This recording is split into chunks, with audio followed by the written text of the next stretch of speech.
En medio de la selva amazónica, una joven camina sin rumbo. El avión en el que viajaba fue impactado por un rayo, que es considerado a día de hoy como el rayo más mortífero en la historia de la aviación, causando que este se desplome, dejando como resultado a una joven de 17 años como única superviviente. Cayendo más de 3000 metros hasta el piso, revisaremos la historia de Julian Kopka y cómo su lucha por sobrevivir la llevó a superar lo imposible completamente sola en medio de la nada. Julian Kopka nació el 10 de octubre de 1954 en Lima, Perú. Sus padres, María y Hans Wilhelm Kopka, eran dos científicos alemanes de renombre. Hans siendo biólogo y María ornitóloga, una rama de la zoología que se dedica al estudio de las aves. Ambos trabajaban en la Universidad de Lima. Julian y su familia vivían en una casa grande en las afueras de Lima, rodeada de naturaleza. Pasaba mucho tiempo explorando los bosques y ríos cercanos con sus padres. A sus 14 años comenzó a hacer expediciones con ellos por la selva amazónica, pues estos fundarían en 1968 la Estación Biológica de Panguana, donde se dedicaron a estudiar la flora y fauna de la selva amazónica peruana. Hans y María tenían la intención de hacer investigación de campo en este lugar durante únicamente 5 años.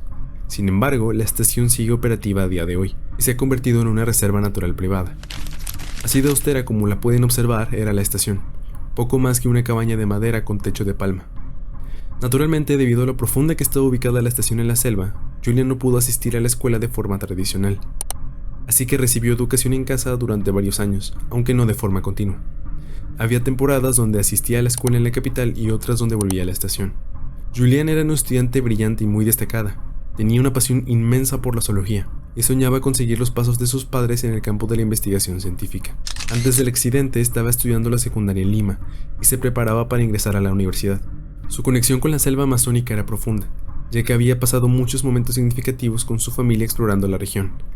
Estas experiencias la prepararon de alguna manera para lo que enfrentaría más adelante en su vida. En diciembre de 1971 la familia Kopka se encontraba separada debido a compromisos laborales. Hans por una parte estaba trabajando en la estación de Panguana, mientras María acompañaba a Julian mientras éste acababa de graduarse de la escuela secundaria. El plan original era volar a Pucallpa el 19 de diciembre, pero entre compromisos escolares y eventos de graduación se pospuso hasta el 24 de diciembre, probablemente la fecha más complicada para encontrar vuelos. Aquí entra la historia de la aerolínea Lanza, una infame aerolínea que años atrás en el 66 había tenido un accidente aéreo debido a problemas mecánicos donde uno de sus motores se incendió. En el vuelo viajaban 49 personas, sin embargo no hubo supervivientes. Después en el 70 otro vuelo con capacidad de 90 pasajeros que partía desde Cusco despegó con 100 a bordo debido a la sobreventa. Durante el vuelo el tercer motor falló y se incendió. El piloto intentó hacer un aterrizaje de emergencia, pero el resultado fueron 101 personas que perdieron la vida, entre ellos 2 campesinos en tierra, dejando al copiloto como el único superviviente.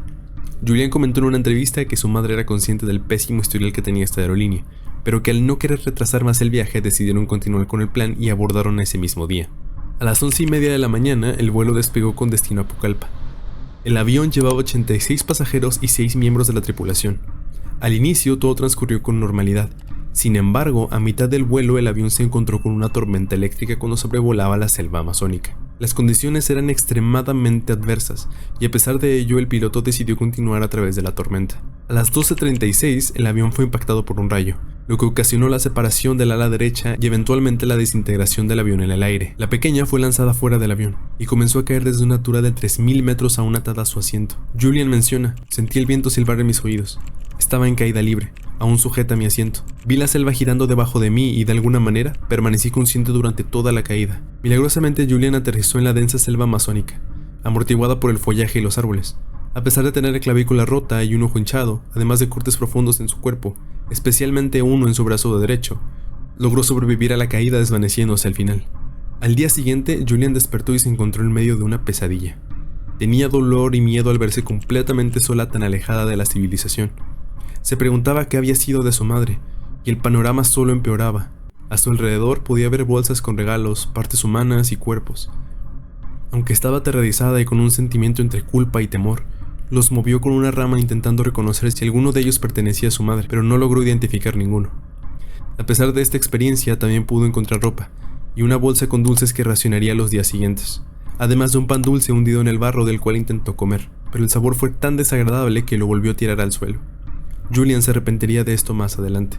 A pesar de estar aterrada, su vida apenas estaba comenzando y no se daría por vencida. Lo primero que hizo Julian fue recordar los consejos de su padre, quien le recalcaba mucho que si un día se perdía y tenía que encontrar civilización, debía buscar agua en forma de ríos o arroyos, y eso se dispuso a hacer. Julian caminó entre la selva y como ropa únicamente llevaba puesto un vestido corto, una sandalia y sin sus lentes en medio de un terreno difícil y muy demandante físicamente. En el segundo día encontró un pequeño arroyo que la salvó de la deshidratación durante todo el tiempo que pasó en la selva, pues más adelante este conectaba con un río. Entonces decidió seguir el cauce del río con las pocas fuerzas que tenía, comiendo de las frutas y bayas silvestres que supo reconocer por su experiencia en la estación biológica. Julian cuenta que en este periodo escuchó muchos aviones sobrevolando la selva. Sin embargo, la densa vegetación impedía que la tripulación la viera. Intentó usar espejos o reflejos de luz o buscar claros para hacer más vista, pero esto nunca dio frutos. Si bien esto la hizo sentir frustrada, también le daba la esperanza de que algún día sería encontrada. A partir del cuarto día y derivado de su desesperación por obtener proteínas, Julian se vio obligada a comer larvas y gusanos. Para empeorar las cosas, se percató de que su brazo derecho estaba infectado y vio que tenía larvas de mosca en la herida. Ella intentó quitar las larvas de la herida con su propia mano y así siguió avanzando. Mientras todo esto pasaba, Hans, el padre de Julian, ya se encontraba en Perú. Estaba trabajando con los equipos de búsqueda y rescate para encontrar a su familia, aunque de hecho no se sabía si había supervivientes en este punto, porque ni siquiera fueron capaces de localizar las partes del avión. Lamentablemente, en todo este proceso existieron reportes falsos que notificaban de supuestas apariciones de supervivientes. Esto entorpeció enormemente los esfuerzos de búsqueda y aumentó el consumo de recursos. Hans no era solo un científico de renombre. Su historia de vida también estaba marcada por la tragedia, puesto que había crecido en Alemania durante la Segunda Guerra Mundial. Él experimentó los horrores de la guerra y vio con sus propios ojos a su país devastado. Perdió familiares y amigos durante los combates, dejando una huella imborrable en él. No era ajeno al dolor de la pérdida y, sin embargo, nunca abandonó la esperanza.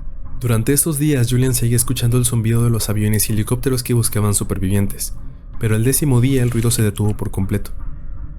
Julian jamás dejó de avanzar, aunque tomaba pausas para recuperar la poca energía que tenía e intentaba caminar lo más posible hasta que no pudo más. Y el 11º día cuenta como prácticamente se dejaba arrastrar por el río, hasta que milagrosamente se encontró de frente con una balsa. A lo lejos divisó una choza. Con sus últimas fuerzas se acercó. Aunque lamentablemente estaba abandonada, encontró gasolina e intentó utilizarla para sacar los gusanos que tenía en su herida del brazo, logrando extraer en el proceso más de 30. Julian sabía esto gracias a que su padre usó queroseno para tratar una herida similar que tenía su perro. Como no podía ser de otra forma, Julian cayó en un sueño profundo. Y finalmente en el 12º día, Julian fue encontrada por 3 leñadores. Ella se encontraba en tan mal estado que incluso ellos creyeron que se trataba de alguna especie de espíritu. Ella con dificultad les explicó lo que había sucedido, y sin pensarlo 2 veces la llevaron en un bote durante 10 horas hasta trasladarla a un hospital, donde lograron estabilizarla, y su padre Hans llegó lo antes posible al lugar para encontrarse con Julian. Estaba feliz de ver a su hija de nuevo, aunque al mismo tiempo sabía que había perdido a su esposa. Julian y su padre recibieron un intenso acoso mediático puesto que la noticia se había esparcido rápidamente, y acompañada de la profunda tristeza que les traía el lugar, decidieron volver a Alemania juntos. En palabras de Julian, tuvo pesadillas por años. El dolor de la muerte de su madre y las demás personas volvía continuamente. Se preguntaba por qué era la única superviviente. La culpa la perseguía y creía que siempre lo iba a hacer. A pesar de todo lo que vivió, se dedicó al estudio de la zoología, rama de la que hoy es una prestigiosa especialista, y también colaboró en el establecimiento de la Fundación Panguana para la investigación de la Amazonia. Aunque Julian estuvo sola todo ese tiempo, las enseñanzas de sus padres fueron fundamentales en su supervivencia. Incluso la primera vez que pudo encontrar un arroyo fue gracias a que identificó el canto de un buitre rey, y sabía que debía estar cerca de fuentes de alimento o agua. Este conocimiento fue una herencia directa de su madre. De entre todas las personas que estaban en el avión, Julian era probablemente la persona más apta para sobrevivir en la selva. Su historia es fascinante por la increíble coincidencia de que precisamente ella fue criada en ese ambiente, y después de haber recibido una educación tan enfocada a comprender la naturaleza, fue puesta a prueba en el ambiente más hostil posible. Después del accidente se levantó una estatua en memoria de los fallecidos, que muestra la zona en la que se desplomó el avión, y también traza la ruta que siguió Julian para ser rescatada.